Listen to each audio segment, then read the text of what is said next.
You ever meet someone who just takes and never gives back? No job, no rent, negative vibes, just keep taking, leaving you emptier than you already were. In my family, we call this thing Uncle Larry. But in Mother Nature, we call these things parasites. When I was younger, I would go around telling people that when I die, I would want to turn to one of the many animals in the animal kingdom because their lives are way more simple and fun. I was so freaking stupid.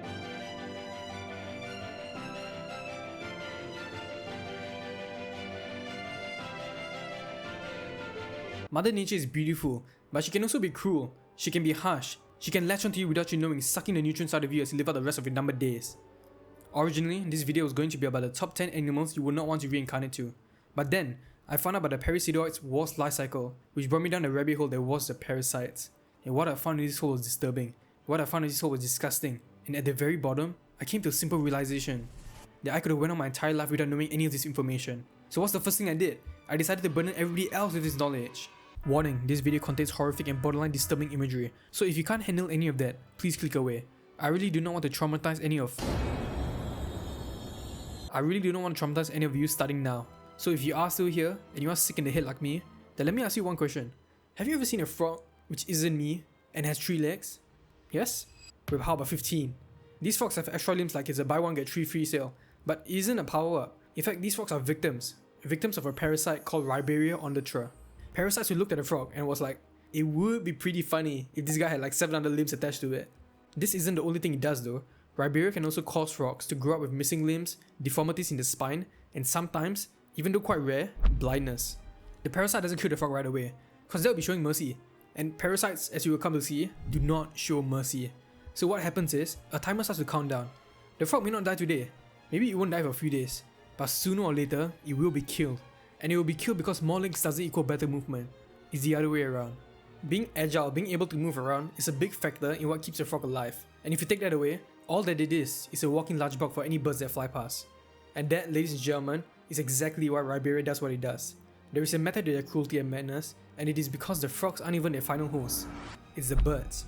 Ribeiroia worms need to get inside of a bird's body to reproduce. It's the only way.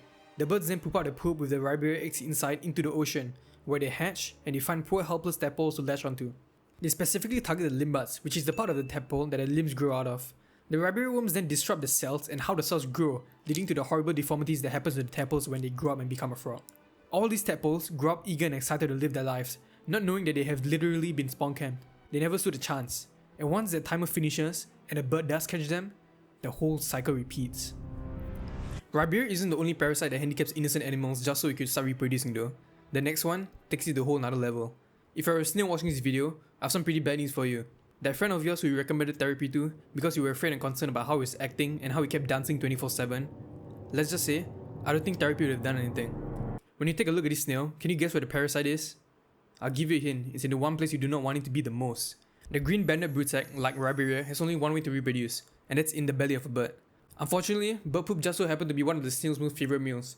The problem comes, however, because the snails don't realize that as they're munching on the bird's poop, they are also munching on the parasite's eggs as well. The green-bedded broodsac then grows from within the snail, forming multiple broodsacs, each with up to like around 250 larvae in each of them. The snail's skin gets stretched so much to the point that even the parasites can be seen from the outside. During this horrific transition, the snail also loses the ability to retract the eyes. But that's not the worst part. One of the many broodsacs that's growing from within the snail migrate to the snail's eye stalk and expand, stretching the eyes to the absolute limit. There is a belief out there that snails don't feel any kind of pain, but that, like my parents loving me, is a common misconception. There have been studies in the past that have shown that snails do in fact have nociceptors, so they still experience pain and discomfort to a certain extent despite their simple nervous systems. I'm sorry to burst the bubble for all the people who thought that this would be fine because the snails wouldn't feel anything at least, because it sure as hell does. With their eyes being stretched to the absolute limit, this is when the dancing starts to happen. The broodsac from within the eye stalk starts to pulsate different colours. They pulsate colours like green, brown, yellow, the same colours that caterpillars and maggots come in. You see where I'm going with this? You see where the snail is going? He's going up. He's going into the open. And it's not because he wants to do so, no. It's because his behaviour has been hijacked. He doesn't know it yet, but his eyes have turned to bait, and they have turned to the freshest pair of caterpillars that a bird can see. He'll know it pretty soon though, as they violently get ripped off his body. I feel like the worst part of all of this is that the snails have very simple nervous systems. He doesn't have a brain like ours. He has no idea that he's being a puppet. He has no idea that every single decision he has ever made in life was controlled by some worm living rent-free inside of him. The only upside, which isn't really an upside depending on the person you ask, is that the snails have the ability to grow their eye stalk back. But once again, simple nervous systems, they don't know the true reason they were brutally attacked by a bird. So the next time they see bird poop, they'll probably eat it, and the whole cycle repeats. All this is fascinating to me because it begs the question, is it better not to know you're being controlled by a parasite, or is it better to know, but you can't do a single damn thing about it? Don't think about it too long because the next parasite might help you with this. When I show you this photo, can you guess where the parasite is? I'll give you a hint, it's in the second most place you do not want it to be in. This parasite is a type of isopod, and they are called the tongue-eating louse, also known as... I'm not even going to pronounce that. Unlike the other parasites, the tongue-eating louse isn't trying to kill its host to reproduce. It's more of a slow, uncomfortable death because they can be with the fish even until it dies of old age. Not the kind of elderly caregiver you want to keep, huh? It doesn't even care for the fish, but it is carefully draining it though. What happens is, the baby isopods will latch onto the gills, crawl inside a fish, and then one of the females will grip and latch onto the fish's tongue with its sharp claws. By the way, fishes do not have tongues. They do have a structure called the basihial though, but saying basihial eating louse doesn't sound as catchy. One might even say, it doesn't roll off the tongue. Now would you believe me if I told you a parasite made me say that? So once on the tongue, the female then uses its front two claws to sever the blood vessels of it, leading it to eventually withering it away and dying. Then, she kindly volunteers herself to become the new tongue, even though nobody asked, and it will remain this way until the fish eventually dies. She will function as the fish's tongue for the rest of its life. Whatever the fish eats, it eats. Whatever the fish drinks, it drinks. Even in the freaking ocean, you can't escape taxes. In addition to all of this, they also eat the fish's mucus from time to time. This affects the fish in two ways. It's way harder for the fish to breathe because the parasite on its tongue makes it harder for water to flow the gills, so less oxygen. It's also getting less food, so that means it's going to be lighter, it's going to have less energy, and it's going to grow way less. It's just like me for real. Like a Discord mod daily roleplay night, the tongue-eating louse also has the ability to change its gender. So hypothetically, the female attached to the tongue dies, the male isopod attached to the gills will just come and take its place, and this will keep on happening until the fish dies. The fishes know about the louse, they know that something is wrong, but they can't do a single damn thing about it. Because the fishes back then didn't think too far ahead, and they decided to evolve without any hands. Dumbasses. A helpless situation to be in.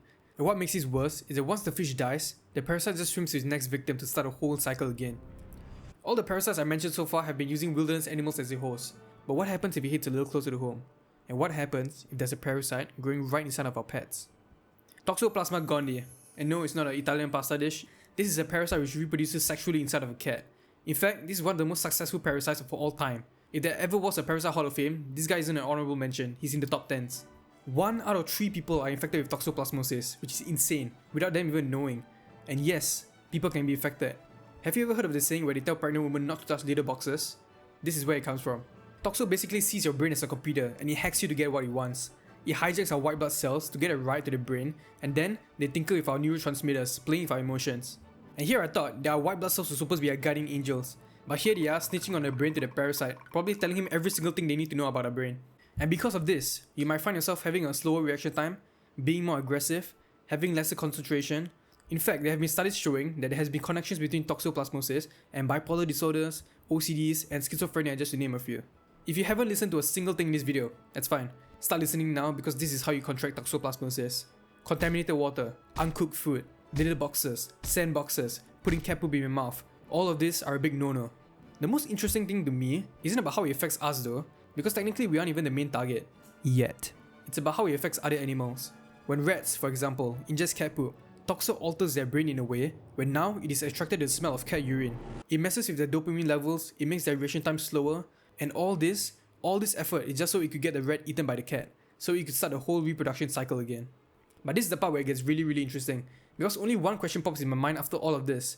If the whole idea of toxoplasmosis is that it wants to get a smaller animal eaten by a cat, then why does it affect us? Believe it or not, our brain's neurochemistry is actually very similar to rats.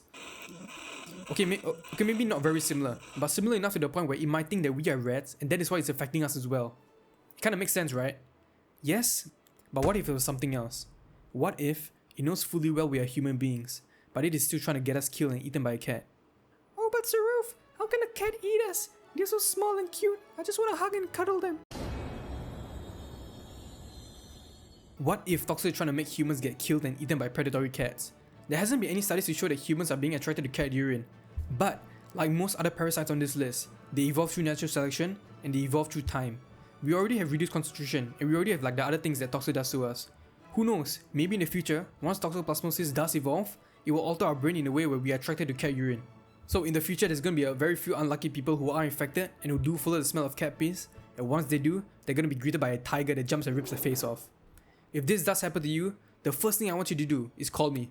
Call me and be like, "So Roof, all those years ago, you were right. Your theory was right."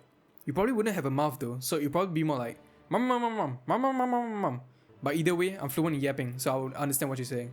Toxoplasma gondii is definitely way more interesting and disturbing for a parasite, but the next one definitely takes the ladder. If you're wondering what the hell you're looking at, I'm in the same boat as you. I'm still in shock. A parasite that grows inside of you, then comes out of your skin xenomorph style. This is a Botfly larva, and these are the culprits, Botflies. Unlike Toxoplasma, you can visibly see when you're being affected by one of these things. It's not that hard to miss. An actual living, breathing insect growing inside of your skin. What's the first thing you would do if this happens to you? You try to pull it out, right? Rookie mistake. The Botfly larvae have these tiny backward facing spines that etch and hook onto your skin, making it really tough to get rid of it. But what happens if you're really strong and you have a really good grip, and you pulled it outwards really hard? If you do that, then you have a really good chance of accidentally dismembering the larva. And this is really bad because the bits of lava lodged into your tissue can lead to some serious infections and swelling. Pulling up by hand is not an option, so what's the second most logical thing we could do? Now that is a good shot, but I know there are some countries out there which shall not be named, which have really terrible healthcare. Some of you can't afford to lose your hand, so this isn't feasible as well. Sun Tzu once said, to know how to avoid and fight these things, we have to know more about it. If you ever had a botfly infection happen to you before, you're probably so confused because you don't actually remember encountering the botfly. That's because the botflies aren't the ones forcing you to adopt their kids. It's the mosquitoes. Botflies use mosquitoes as delivery men. What happens is, when they find a mosquito lacking, they'll grab onto them, glue their eggs onto them, and now, the mosquitoes will go on to do what a mosquito does best. Be a pain in the ass. Once the mosquito bites you, your body heat will actually warm the eggs on the mosquito, causing it to hatch. From that, the larva will actually come out, and it will burrow into the tiny hole that the mosquito left on your skin. So now we are back at square one. How do we get this thing out of us once we are affected? Well, there is only two things we can do once we get infected by a botfly. Number uno, you can use a venom extractor or any kind of reverse syringe to help you take out a botfly. Basically anything that pushes the air out instead of pushing air in. Hell, if you don't have any of that and you're really desperate, just stick your hand in a vacuum cleaner. I'm sure it will have the same effect. After pushing air out a couple of times, the botfly larva will be just out enough for you to pull it out. And once you do, it'll pop right out. Okay, but supposedly you don't have any kind of reverse syringe. What is the next best step? I'm telling you right now, a lot of people ain't gonna be liking this answer. But the next best step is to do nothing. Even though a botfly infection is probably in the top 5 things you would not want to experience in life, most of the time, it ain't fatal. The worst thing it can do is damage tissue and maybe a small infection here and there. But at the end of the day, it only affects the skin, and they are not systematic, so it won't be life-threatening. The botfly itself will pump you with substances that act as painkillers and antibiotics, so your wound wouldn't fester, and the whole process of having it as a roommate won't be painful.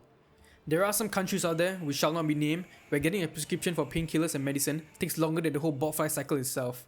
So if you think about it like that, botflies ain't actually as bad as it looks. If you do nothing and wait a couple of weeks, it will just fall out by itself and you probably wouldn't even notice it. Hypothetically, if you want to have a kid, but you ain't too sure yet, think of this as a tutorial level, because this is the closest thing we can do to having the experience of making life. But hey, if you still find this thing disgusting and you don't want to go down the motherhood route, then there's one last thing that you can do to get rid of this completely and instantly. Botflies are one heck of a parasite. Are there even any parasites out there which are more disturbing than this? Yes. There is one that comes to mind. And this is the parasite that made me want to make this video in the first place. About 116 years ago, there was a man named Charles Darwin. He founded the theory of evolution, that every single thing on Earth would evolve through natural selection and time. He was a man of deep religious faith, but the more he explored the world, the more his discoveries began to chip away at the belief. And the straw that broke the camel's back was when he discovered a certain animal's life cycle. A life cycle so cruel that he couldn't believe the god he was praying to was a loving one. He discovered the Parasitoid Wasp. Wasps in general suck. At least bees pollinate flowers. Wasps don't do anything. All of them are basically unemployed bees. In this day and age job market, some of you might see yourself in the wasp because of this, but I hope the self-projection stops at this line, because not only do wasps do nothing, but they are terrible parents as well. Okay, one last time, I want you to take a look at this video. Can you guess where the parasite is? Interesting. That goes a surprise. But ladies and gentlemen, your eyes do not deceive you. About 30 to 50 larvae just bursted out of the caterpillar. And this is the least craziest thing that's happening to it right now. Why work hard to put food on the table for your kids when you can put your kids on the food table? This is the philosophy of the parasitic wasp. And the cycle starts like any other, with the parasite finding its victim. Meet Tommy.